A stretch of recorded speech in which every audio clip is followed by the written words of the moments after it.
Aider les ONG à se faire connaître en montrant leurs actions au public, c'est l'une des missions de notre chaîne ONG TV. Aimables téléspectateurs, bonjour, bienvenue dans ce numéro de notre émission ONG, Institution, qui es-tu? Cette émission vous permet de connaître une ONG ou une institution non gouvernementale. Je suis donc très heureux de vous présenter aujourd'hui le jeune directeur exécutif de l'ONG Mon Enfant, Ma Vie. Il s'agit de M. Samanda Leno, diplômé en droit public. Souvenez-vous, c'est l'ONG Mon Enfant, Ma Vie qui s'est battue avec la famille de feu Mansilla pour obtenir justice en faveur de cette jeune fille morte après un viol presque collectif de la part de plusieurs médecins dans une clinique privée en banlieue de Conakry. Avant de continuer, aimables téléspectateurs, j'aimerais humblement vous inviter à regarder, d'abord à vous abonner, regarder, aimer, commenter et partager nos vidéos pour nous soutenir dans ce travail que nous faisons de façon gratuite. Suivez-nous également sur Facebook et TikTok avec le même nom, ONG TV, la voix des activistes.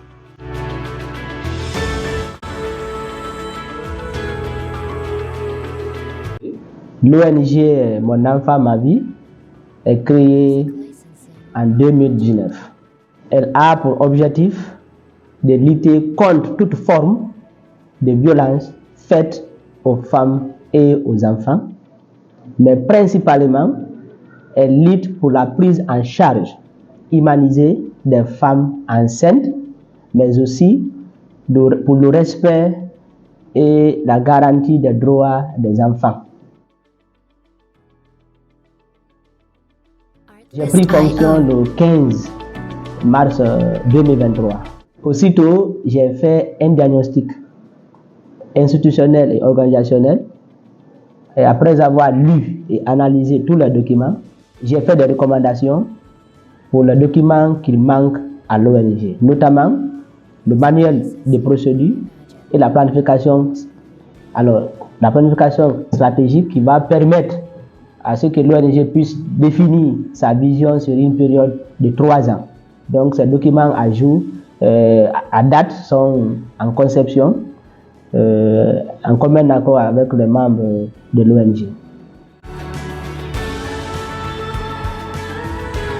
J'ai développé l'approche partenariat parce que certes, quelles que soient les actions que vous allez mener sur le terrain, il est très important que cette approche partenariat soit vraiment développée. Donc aussitôt, je suis parti vers certaines institutions évoluant dans le même domaine que nous. Aujourd'hui, nous avons un partenariat fécond avec l'inspection régionale de la promotion féminine de l'enfance et des personnes vulnérables. Et avec Plan Guinée, c'est en cours. Bientôt d'ailleurs, ce partenariat va avoir lieu. Et il y a d'autres ONG avec lesquels aujourd'hui nous sommes en train vraiment d'évoluer ensemble. Et du 25 au 29 juillet passé, nous avons mené une vaste campagne de sensibilisation sur l'importance de la consultation prénatale, c'est-à-dire la consultation prénatale des femmes enceintes dans la commune de Ratouma. Et cette activité vraiment nous a permis d'avoir un impact positif sur le terrain, mais aussi ça a développé la visibilité de l'ONG auprès non seulement des autorités sanitaires de la commune, mais aussi le ministère de la Santé. Donc cette activité vraiment nous a permis de toucher des femmes enceintes. Elle a été menée dans le marché de Taouya, dans le marché de Kaporo, mais aussi au CMC de Ratouma. Donc nous avions été accompagnés par la direction communale de la santé, qui est un partenaire aussi technique, qui nous a appuyés en termes d'orientation, en termes d'encadrement. Donc ça nous a vraiment permis, ce que nous touchions réellement un public cible très important, parce que nous on s'est donné comme ambition, aucune femme ne doit mourir en donnant la vie. Alors chez nous à MEMAV, il ne s'agit pas de dénoncer, mais il faut aussitôt proposer ou promouvoir des actions concrètes visant à réduire le taux de mortalité maternelle et infantile. Voilà l'objectif qui nous a amené vraiment à mener cette campagne de sensibilisation. Aujourd'hui, qui est vraiment apprécié par les autorités communales sanitaires qui demandent à ce que d'ailleurs cette activité soit pérenne sur le terrain. Nous avons touché plus de 1500 femmes. L'un des projets phares que nous avons en cours, c'est le projet foyer. Le foyer d'accueil des jeunes filles enceintes, soit victimes de VBG ou mises à la rue. Parce qu'on s'est dit, une fois qu'une fille est victime de VBG, il y a des conséquences. Lorsque cette fille-là reste au quartier, il y a des conséquences qui vont surgir.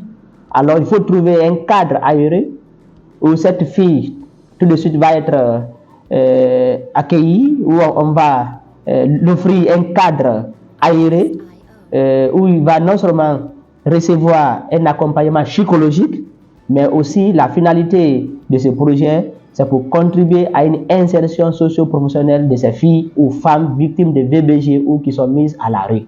Donc voilà un peu ce projet, dont d'ailleurs nous organisons un cocktail dînatoire le 30 septembre, au cours duquel nous allons inviter toutes les institutions évoluant dans ce domaine-là pour les parler concrètement de ce projet. Parce que ce projet, nous le tenons à cœur, c'est un projet, quand il va être mis en œuvre, ce projet-là va sauver des vies.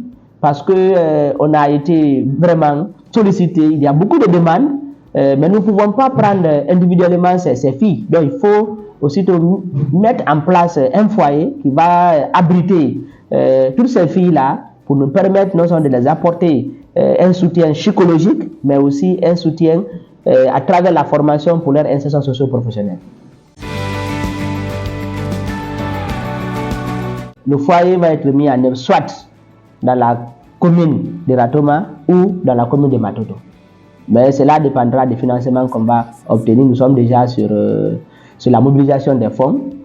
Il y a beaucoup de partenaires qui nous accompagnent, tels que la Vistagi. D'autres partenaires aussi ont confiance en nous.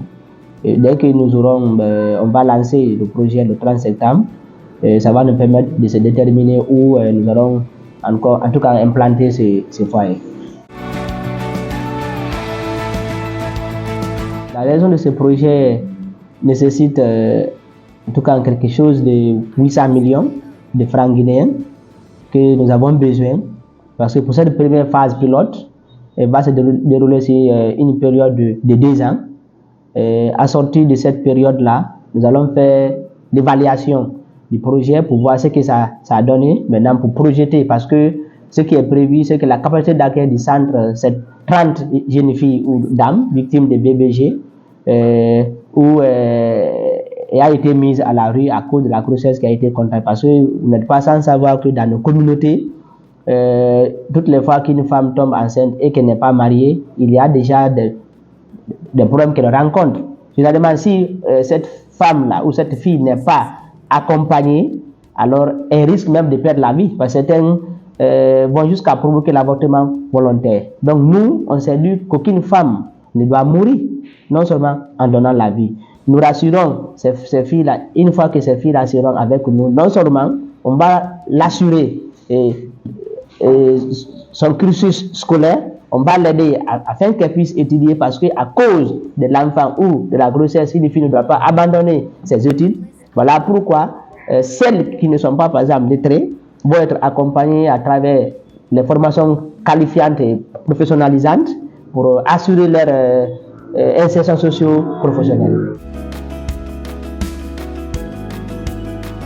Nous sommes en train de taper à toutes les portes. Il y a certains partenaires qui se sont engagés, que nous continuons toujours à solliciter, nous continuons toujours à les rappeler afin qu'ils puissent honorer leur engagement. Et nous partons aussi vers d'autres partenaires. Mais à date, ça va petit à petit. Les gens, ceux qui ont confiance en nous, continuent à nous assister, continuent à nous accompagner. Mais c'est pourquoi le 30 septembre, nous allons inviter tous ces partenaires potentiels que nous avons identifiés, pensant qu'ils évoluent dans le même domaine que nous.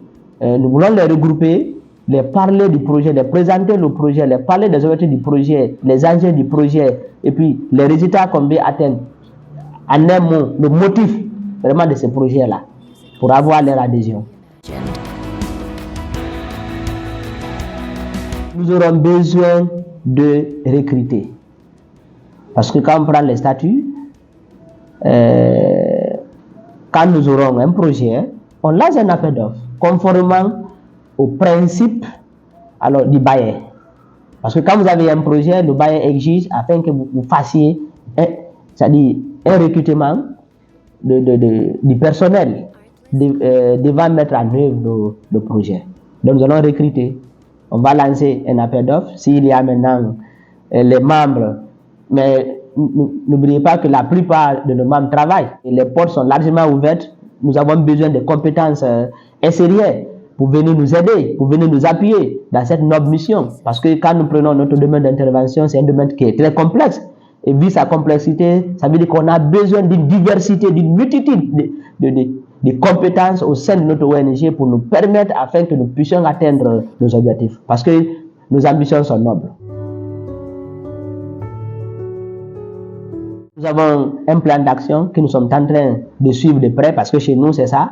Chaque année, nous faisons un plan d'action et c'est ce plan d'action-là qui est pour nous une feuille de route. Et c'est cette feuille de route que nous sommes en train de suivre. Et dans notre plan d'action, n'oubliez pas aussi, en novembre, nous allons organiser la journée internationale de l'enfant. Nous allons encore organiser la journée internationale de la prématurité. Tout ça, ce sont des projets qui sont en cours. Nous allons aussi continuer avec des campagnes de sensibilisation. Suite à la première activité qu'on a menée, il y a d'autres communes qui ont évidemment sollicité que nous venions dans ces communes-là pour mener la même campagne de sensibilisation sur la CPN. N'oubliez pas, malgré tous les efforts que l'État est en train vraiment de concentrer avec ses partenaires au développement, aujourd'hui, il y a des femmes qui continuent encore à mourir en Guinée. Or, chez nous, notre slogan, c'est quoi? S'unir pour agir pour un monde meilleur. Voilà pourquoi nous, on s'est unis. Nous allons agir pour créer un monde meilleur. C'est le monde meilleur que nous sollicitons. Nous sollicitons un monde dans lequel il n'y a pas de violence contre les femmes, contre les filles. Nous souhaitons un monde dans lequel aucune femme ne doit mourir en donnant la vie. Nous souhaitons un monde dans lequel tous les droits sont vraiment reconnus, protégés et garantis. Les droits des enfants alors sont garantis, respectés et protégés par ceux-là qui doivent les protéger. Parce que nous savons tous que la première étape de base, c'est l'enfance. Et cet enfant-là, c'est lui qu'on prépare pour l'avenir. Donc, ces droits doivent être garantis et protégés par ceux qui doivent le faire. Donc, tant qu'il y a des violences, tant que les droits des enfants ne sont pas garantis, notre ONG, nous serons encore sur le terrain. Nos missions, c'est quoi? C'est la sensibilisation pour un changement de comportement. Donc, dès que nous constatons un fait qui pourrait éventuellement enfreindre aux droits des enfants ou des femmes, aussitôt nous nous mettons sur pied pour sensibiliser ces acteurs afin qu'il y ait un changement de comportement. Donc nous prenons bonne note, on va prévoir ça dans notre plan d'action parce que cette année dans notre plan d'action, cela n'est pas prévu, même s'il peut y avoir des imprévus dans la mise en œuvre. Il y a certaines activités que vous pouvez mettre en œuvre qui n'ont pas été planifiées, mais en attendant, nous suivons notre plan d'action, nous prenons bonne note et là nous allons devoir planifier cela dans nos plans d'action à venir pour l'année 2024 pour que nous fassions cette campagne aussi dans les écoles, associer tous les acteurs du système éducatif pour leur rappeler, n'oubliez pas que en commun accord avec notre partenaire Amnesty International Guinée, nous avons aussi mené un conseil de campagne comme ça contre le harcèlement sexuel en milieu scolaire. Donc pourquoi ne pas aussi en faire de telles campagnes sur le terrain? Et nous allons devoir planifier ça pour l'année à venir. Music licensing reimagined. Je vais rassurer nos bailleurs. L'un des points forts de notre ONG MEMAV, c'est la rigueur dans la discipline, dans la gestion des fonds.